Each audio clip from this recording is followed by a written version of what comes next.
And once again, I'm Diane Sawyer here at ABC News headquarters in New York. We're coming back on the air with the breaking news. New reports about the casualties in that shooting at the Sandy Hook Elementary School in Newtown, Connecticut. And I want to go straight to ABC's Pierre Thomas because he's learned more about how many may have been injured and may not have made it. Pierre.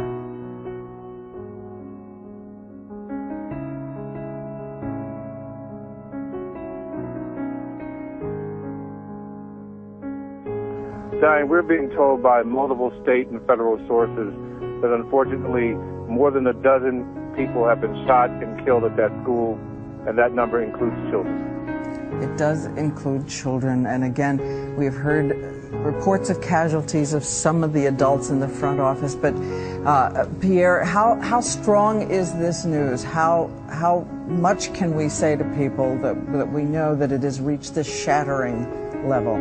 Well, the situation is very fluid, but we have been very careful to try to talk to as many different sources as we can from multiple agencies. And again, from state, federal sources, we are being told that more than a dozen shot and killed at the school. Obviously, the parents and the school community will be notified as additional information comes in. But my sources are just devastated. They're calling it a tragedy of epic proportions.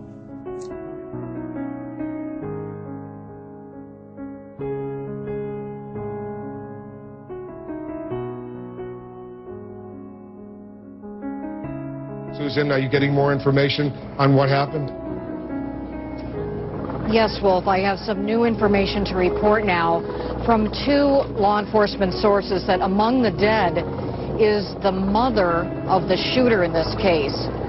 The mother of the shooter is also dead. She is a teacher at the school. Now, we don't have confirmed whether she was found dead at the school or at some other location, but two sources tell us that she too is among the dead. Also, some additional new information to report to you, Wolf, is that the shooter, Ryan Lanza, is 24 years old. To remind our viewers, he was found dead at the scene in a classroom, and additionally, he was found with at least 2 weapons.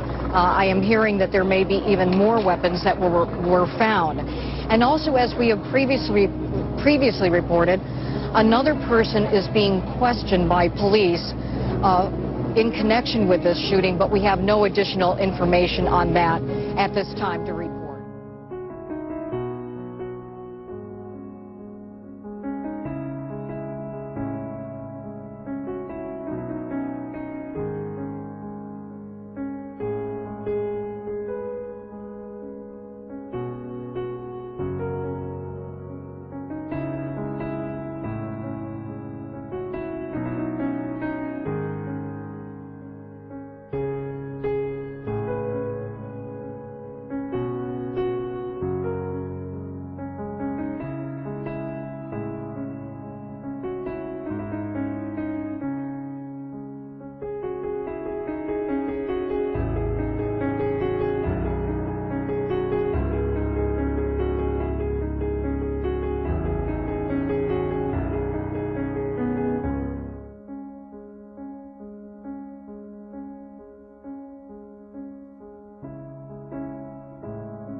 Learn about that she was a kindergarten teacher, that these were 5-year-olds in that classroom, and that this suspect would appear at the door. It's just chilling.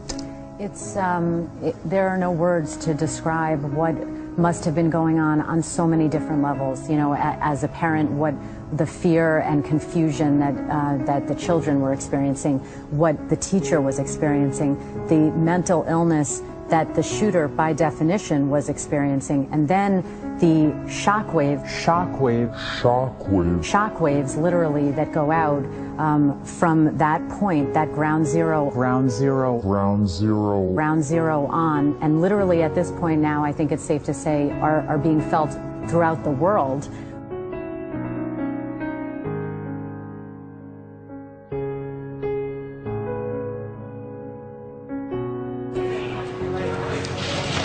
This afternoon, I spoke with Governor Malloy and FBI Director Mueller. I offered Governor Malloy my condolences on behalf of the nation and made it clear he will have every single resource that he needs to investigate this heinous crime, care for the victims, counsel their families.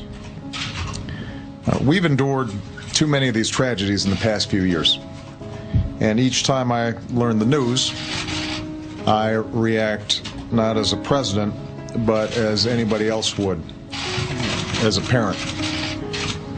And that was especially true today. I know there's not a parent in America who doesn't feel the same overwhelming grief that I do.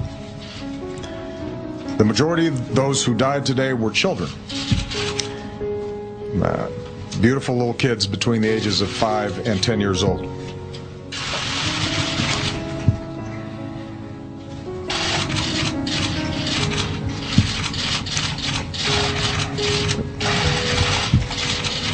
They had their entire lives ahead of them.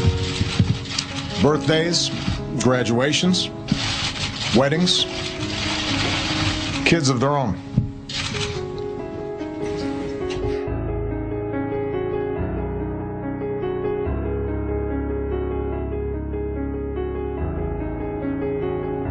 As a country, we have been through this too many times. Whether it's an elementary school in Newton, or a shopping mall in Oregon, or a temple in Wisconsin, or a movie theater in Aurora, or a street corner in Chicago, these neighborhoods are our neighborhoods, and these children are our children. And we're going to have to come together and take meaningful action to prevent more tragedies like this. And we're going to have to come together and take meaningful action. And we're going to have to come together and take meaningful action. And we're going to have to come together and take meaningful action to prevent more tragedies like this, regardless of the politics.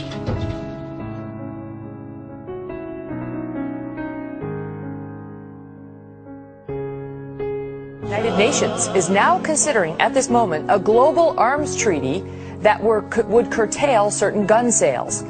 Right now, the UN is working on a plan that would put a whole new set of international gun rules in place. Supporters, including the Obama administration, argue it will make the world more secure by tamping down on weapons commonly used by gangs and terrorists. But critics fear it would infringe on the Second Amendment right to bear arms right here in the United States. Fox News alert: for the second time in 3 days, the United Nations has had to postpone action on a controversial new gun control treaty that would regulate firearms across the globe. That treaty would create international standards for importing and exporting conventional weapons. It is backed by President Obama, which is a reversal from the policies under President Bush.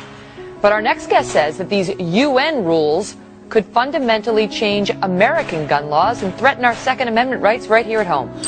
Joining us live is the Executive Vice President and CEO of the National Rifle Association, Wayne LaPierre. Wayne, welcome back to the program. Thanks, Megan. Thanks for having me. All right, so this is what the UN and the human rights groups say. They say, look, there are no global treaties that restrict the sale of conventional arms, that the entire world is dealing in small arms, that there is nothing preventing these guns from getting into the hands of very bad people in these other nations outside of the United States, and that's all they're trying to regulate, the global sales, not to restrict Second Amendment rights here in America. What say you? Well, we've continually tried to exempt civilian firearms in the United States. They refuse to do any of that. What do you mean? What do you mean by that? We've tried to have them exempt all civilian firearms. So write that into the treaty. Rifles, shotguns, handguns, they refuse to do any of that. I mean, the reason this is such a bunch of nonsense, Syria, thousands of people are dying right now. The UN's spending 6 weeks this summer on gun control.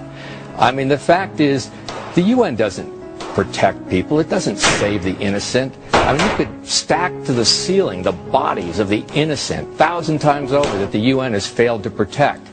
The dead people don't get to vote on this UN treaty, and Americans don't want to be added to that pile of dead people that have been left defenseless by the UN policies.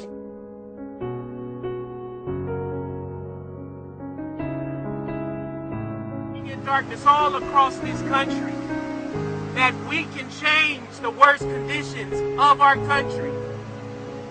Together we can change the pain into joy. Together we can change the sorrow into gladness. Today we can change this moment together. Lift up those lights, my brothers and sisters. Lift them high.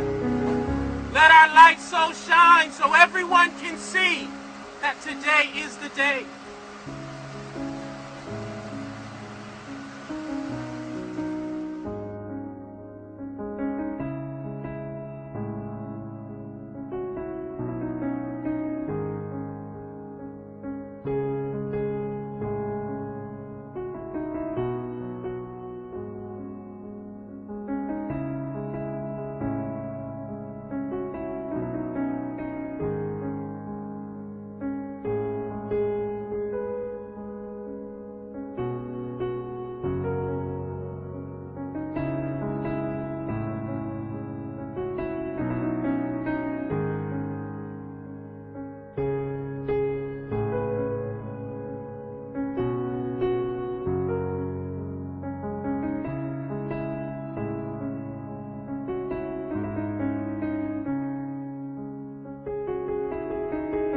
News about the Denver shooting was coming in, I briefly took the opportunity to ask him about his own attitude towards guns. And I asked him why he's such a defender of the right to bear arms.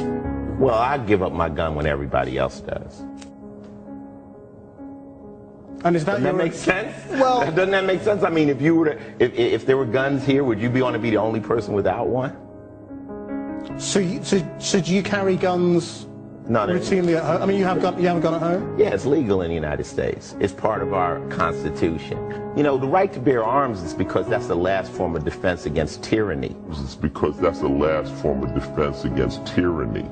You know, the right to bear arms is because that's the last form of defense against tyranny. Not to hunt. It's to protect yourself from the police. And do you see any link between that and these sorts of incidents? No. Nah, not really. You know what I'm saying? If somebody wants to kill people, you know, they don't need a gun to do it. Makes it easier though, doesn't it? Not really. You can use you can strap explosives on your body. They do that all the time.